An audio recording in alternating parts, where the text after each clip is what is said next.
What if you had an NRL time machine? Which legendary player could you bring back to your club that would catapult them to premiership contention and give your fans plenty to cheer about for the 2025 season?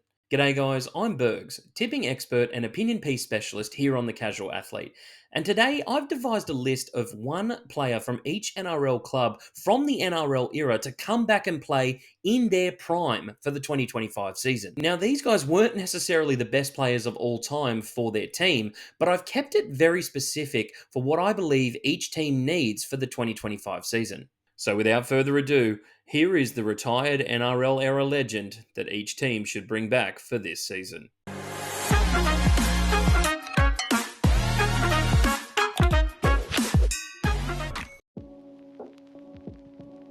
Okay, I know most people would select Darren Lockyer in this position, and with some confusion surrounding the hooker role at the moment, it's very easy to look at a guy like Sean Berrigan.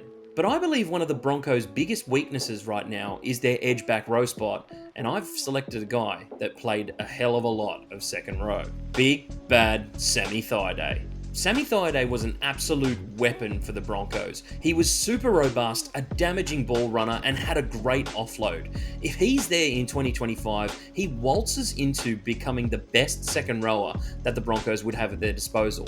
Plus, they have two awesome playmakers at the moment. They've just signed Ben Hunt and they have Adam Reynolds. If you put Sam Thaiday outside one of those two guys, tell you what, it'd be genuinely scary. The Raiders are a bit of a weird one for me. They had a lot of outstanding players from the early 90s who would be perfect, but considering this is an NRL era specific list, I had to cut most of those guys out. Looking at the current makeup of their team and how they're possibly going to score points this season, I've decided that I think Todd Carney would actually be a great fit for them in this season. A former Dally M medal winner, I think Todd would be the perfect fit, especially if he's coming back in his prime. Look, I know he played for a number of different clubs, but he was originally a Raider, and yes, he had some off-field issues, but I think if he slots in right next to Fogarty this year, the Canberra Raiders could look very formidable. What's the Dogs' biggest weakness right now? I think they have a couple, but if they had club legend James Graham back in the fold, that would give them a harder edge than they already have. He would walk in there and easily be the best front rower at the club. His ferocity and general aggression, as well as some sneaky ball play, would open up some attacking lanes for Burton and Tracy, and his charging runs would really give Reid something to play off. The Sharks have established a pretty nice roster in 2025. I would have said prior to this year that they had a bunch of really decent front rowers with no real standout. But with the signing of Adam Fanua-Blake, that changes completely for me, and I'm forced to look elsewhere. To me, the spine could use a little bit of improvement, and that's why I've gone with David Peachey in the fullback spot. Will Kennedy is a solid, nice player, but for me, he's not really in that top 10 conversation when we talk about fullbacks in this competition. Whereas if they had David Peachey in there, man, he was electric. Dally M fullback of the year 2 years in a row, he was brilliant at defusing bombs and great with support play. I just think the Sharks could use a little bit more punch out of their fullback spot, and I tell you what, David Peachey had that in spades. For the Dolphins, unfortunately it's a bit of an easy one considering they are the youngest club in the NRL. There's really not much to choose from, but they do get Jesse Bromwich back in his prime. So this means they get a Storm version of Jesse Bromwich, who isn't in his final years, and he has that offload, and he's super tough to put down. And this makes the Dolphins' middle look a hell of a lot less shaky than it does right now. The Titans are the second newest team in the competition, but they've had a number of fantastic players play for them over the years. But if I look at the current makeup of their squad, to me there's just one thing missing: a solid game manager and a great kicking game. So for me, it's very easy. Scott Prince has to be the guy to come back in here. This allows the Titans to get out of trouble and adds a level of dynamism to their attack that really isn't present with guys like Brimson and Campbell. Don't get me wrong, Brimson and Campbell are fantastic ball runners, and behind this forward pack, if they get a massive roll on, I don't really see the Titans having too much of an issue, but they need a kicking game, and for me, Scott Prince has that in spades. Manly again are another super consistent club through this NRL era. However, at the moment there are definitely some improvements to be made, especially in the second row and the centre spot. And I've chosen to plug the centre position with the biggest set and forget guy I know, Jamie Lyon. Jamie was super creative for a centre, which is highlighted by the fact that he filled in at 5'8" all the time. He was super solid in defence and was a 4-time Dally M Centre of the Year. Cool head, calm, and kick goals as well.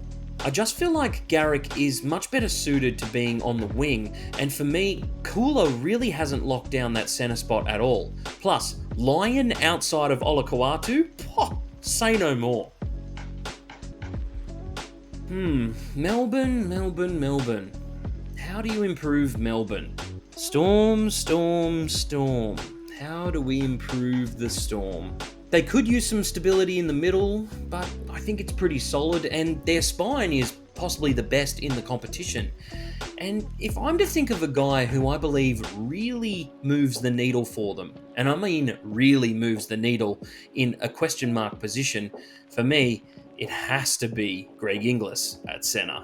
Look, Howarth was great last year, and Meaney has really grown on me as a centre, but they both pale in comparison to GI. The big don't argue and the tackle breaking ability really does it for me, and he was always a guy you could throw the ball to make something happen. Their wingers Warbrick and Coates are fantastic, and if either of them had GI inside them, I dead set think that they'd go close to breaking the single season try scoring record.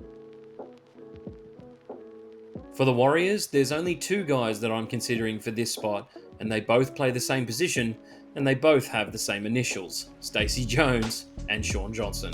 Both of these guys guided their team to an unlikely grand final appearance, and both of them played over 200 games for the club. But for me, Shaun Johnson in his prime was just more outstanding than Stacey Jones. His footwork and speed was genuinely mind-blowing at times, and he did some absolutely freakish things on the football field. I know he's only just left the team, but imagine if the Warriors had a prime Shaun Johnson back into the fold for this season. It could genuinely propel them into a final spot, which is where I don't have them at the moment. No question at all here, the answer is Andrew Johns, and I don't think it's even close. Imagine prime Andrew Johns sliding into the Knights halves this year. A two-time premiership winner and the 8th immortal. The Knights halves are and have been for a while now a dead set embarrassment. Joey brings a touch of class and could unleash Kalen Ponga in a way that could see him become the best fullback in the competition without question. He's the easy choice, but it's the glaringly obvious choice for me. The same goes for the Cowboys. How is the answer not Jonathan Thurston? Yeah, look, they've got some question marks about their middle, so maybe you could consider a guy like Matt Scott. Maybe. But with halfback at the Cowboys being a heavily debated position at the moment, putting in JT, and a prime JT at that, squashes all of that nonsense. Tom Dearden reminds me a lot of Michael Morgan, who was a run-first half, and that combination with JT brought the Cowboys a premiership. Now, I might be a little bit single-minded in my choice here, but I think it's the right one, and I think a lot of you would agree. Parramatta are pretty interesting to me. I think they have a fantastic halves pairing. Their pack is pretty solid, and they've actually got some decent outside backs this year. But with two rookies fighting it out for the fullback spot, I'm going to change all of that and just give you Jared Hayne. Hayne was insanely good to watch in his prime, and Parramatta were never really able to build a decent team around him. Just think of how much less work he would have to do in this team. Playing off the back of a top 3 halfback in the league, I think Hayne adds even more attacking firepower to the Eels this year. All aboard, tickets please, for the Hayne train. always a question every year. How can this Panthers side keep moving and keep improving? And what have they lost? Well, over the off-season, they lost a 5'8" and a front rower. So that's where my focus is right now. And I've given them a 5'8" who also won the team a premiership in the form of Preston Campbell. Yes, I know he played more games for the Titans, but next to Cleary in this current Panthers setup, I think he would be an absolutely perfect addition. A bit on the small side, but extremely elusive, Preston is always going to make the first guy miss, which is going to provide his outside men opportunities to score. Was he the best defender? Well, no, but neither was Jerome Luai, who they just lost, and Blaise Talangi is currently in his second season of NRL. I want to see little Preston out there with his headgear on, running circles around everyone. The Bunnies now, and they have a couple of different ways you could go here. The forward pack really isn't the best, and with the loss of a guy like Cam Murray, I am heavily considering putting Sam Burgess in this spot. But Cook left in the off-season, so I really feel like Isaac Luke is the guy to go with here. Luke was the ultimate run-and-gun hooker who was more than solid in defence, just chopped people down and forced a lot of mistakes. Let's not forget, his nickname was Bully for a reason, and with the skinny options that the Rabbits have at hooker, he's the perfect choice. The Dragons are hard, man. I think all of their players right now are out of their prime, and there's so many guys from the early 2010s that come to mind for me to improve this team. Trent Merrin, Ben Hornby, Jamie Soward, and if you asked me last year, I would have put Darius Boyd, but they got Gutho now. So with them losing Ben Hunt, they definitely need a bit of creativity in the halves, especially with guys like Ilias and Flanagan taking up the mantle.